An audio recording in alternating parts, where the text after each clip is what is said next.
All right, guys, next video on the list is going to be the canteen cover. These will be the lift the dot versions, commonly referred to as P2 or second pattern. As most of you guys are aware, that's kind of a collector / living historian terminology. The guys back then would have just referenced it as a canteen cover. So on my right, these are my four original samples I have, and on the left we have a What Price Glory, one of the newer generation, and then a old World War II Impressions canteen cover. So kind of do my best to keep this video short and compare a few of the canteen covers that are going to be allowed for the stalemate event. Of note, there is a few more authorized canteen covers that you can use, different manufacturers. So I just have the What Price Glory and the World War II Impressions one at this time. So going on into it, a couple things to note for these lift the dot variants. First thing you want to look for is the placement of the hanger tab. It should be nice and high on the canteen cover. This was actually not really preferred by the Marines. That when you wear the canteen, it tends to kind of flop back and forth, and that's why the third pattern, the hanger tab, is placed lower. So when the Marines are running, they don't have the canteen cover bouncing around as much. So with the lift the dots, none of my examples have the depot marking on it.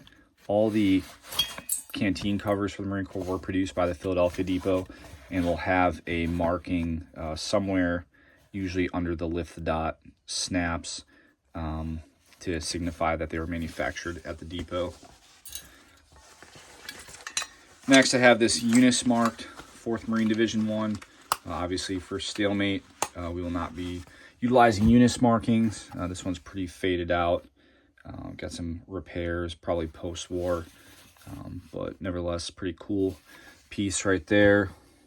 A couple other examples. This one appears to be repaired as well with a different hanger. Pretty decent shape.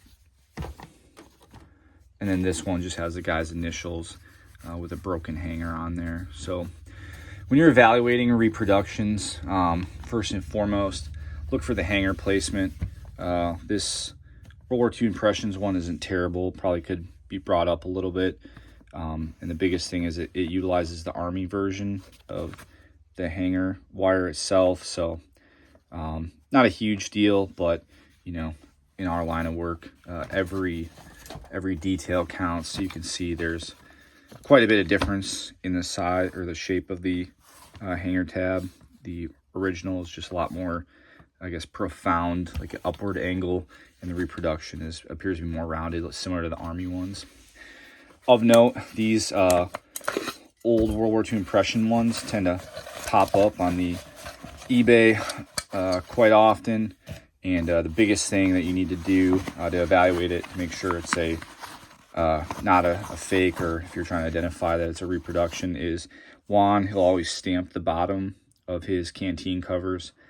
I've seen these mistakenly been sold for originals, so just check that out before you make a purchase on an original.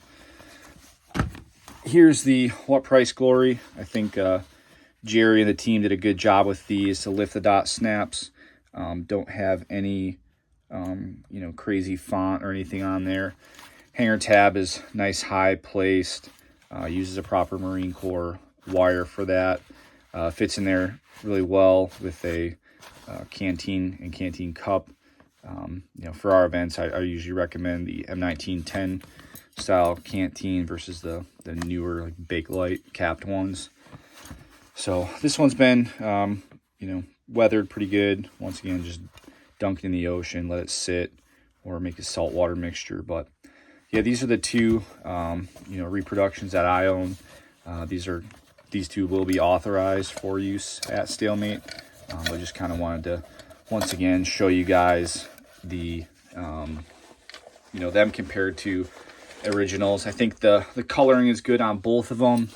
The World War II Impressions ones really has that good depot gold color that I coin, and compared to this original example, they look pretty good. This is the original World War II Impressions.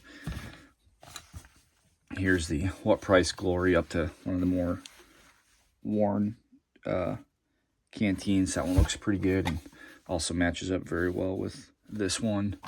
So once again, I appreciate you guys watching the video. Slowly but surely I'll get better at content creation.